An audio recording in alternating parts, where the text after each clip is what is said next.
सत्यपुर गांव, जहां हर दिन सूरज की पहली किरण के साथ जीवन जाग उठता था।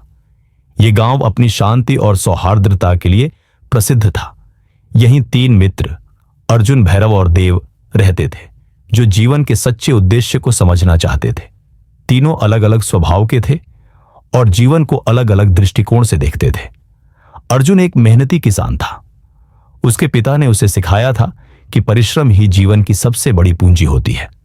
वह रोज सूरज निकलने से पहले खेतों में पहुंच जाता और देर रात तक काम करता। गांव में कई किसान आलसी थे और भाग्य पर निर्भर रहते थे, पर अर्जुन का मानना था कि मेहनत से ही सफलता मिलती है। एक दिन गांव में सूखा पड़ गया। कई किसान निराश होकर बैठे रहे, पर अर्जुन ने हार नहीं मानी। उसने नए तरीकों से खेती करनी शुरू की, जल संरक्षण के उपाय किए और गांव के अन्य किसानों को भी प्रेरित किया। धीरे धीरे उसकी मेहनत रंग लाई और खेत फिर से लहलहा उठे। गांव के लोग अर्जुन के इस जज्बे को देखकर प्रभावित हुए, लेकिन अर्जुन के मन में एक सवाल था, क्या कर्म ही सब कुछ है? क्या केवल मेहनत करने से ही जीवन पूर्ण हो सकता है? भैरव एक संपन्न व्यापारी था, लेकिन एक घटना ने उसका जीवन बदल दिया। एक दिन उसने एक गरीब वृद्ध को भूखा प्यासा सड़क किनारे बैठे देखा। भैरव ने उसे खाना दिया और वृद्ध की आंखों में कृतज्ञता के आंसू देखकर उसका हृदय पिघल गया। उसने उसी दिन निश्चय किया कि वह अपना जीवन दूसरों की सेवा में समर्पित करेगा। भैरव ने गांव में एक आश्रम खोला, जहां भूखों को भोजन मिलता और बीमारों का इलाज किया जाता। वह स्वयं अपना व्यापार छोड़कर सेवा में लग गया। धीरे धीरे गांव के लोग भी उससे जुड़ने लगे। लेकिन कुछ समय बाद भैरव के मन में एक संदेह उत्पन्न हुआ। क्या सेवा ही जीवन का सर्वोच्च लक्ष्य है?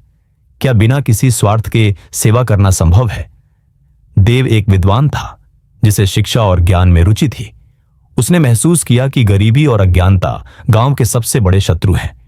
इसलिए उसने अपनी पुस्तकों और धन को दान करना शुरू कर दिया। वह गांव के बच्चों को पढ़ाता, निर्धनों को धन देता और आश्रयहीनों के लिए घर बनवाता। लेकिन कुछ समय बाद उसे यह महसूस हुआ कि उसका दिया हुआ दान कई बार लोगों को निर्भर बना देता है। कुछ लोग आलसी हो गए थे और बिना मेहनत किए दान पर निर्भर रहने लगे थे।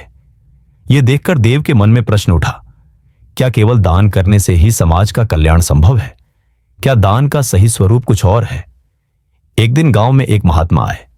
तीनों मित्र उनके पास पहुंचे और अपनी शंकाएं प्रकट की। महात्मा ने मुस्कुराते हुए कहा, बेटा, कर्म, सेवा और दान तीनों ही महत्वपूर्ण हैं, लेकिन इन्हें संतुलित करना आवश्यक है। अर्जुन, कर्म करो लेकिन फल की चिंता मत करो। भैरव, सेवा करो लेकिन उसमें अहंकार न लाओ। देव, दान करो लेकिन ऐसा जिससे लोग आत्मनिर्भर बने। यही सच्ची राह है। तीनों मित्रों को अपनी भूल का एहसास हुआ। अर्जुन ने कर्म करते हुए निष्काम भाव अपनाया, भैरव ने सेवा को निस्वार्थ बनाया और देव ने ऐसा दान देना शुरू किया जो लोगों को आत्मनिर्भर बनाए। गांव सत्यपुर में अब समृद्धि थी और यह तीनों दोस्तों के संतुलित प्रयासों का परिणाम था। इस प्रकार कर्म, सेवा और दान का सही रूप सामने आया और जीवन का सच्चा अर्थ सबको समझ में आया। राधे राधे।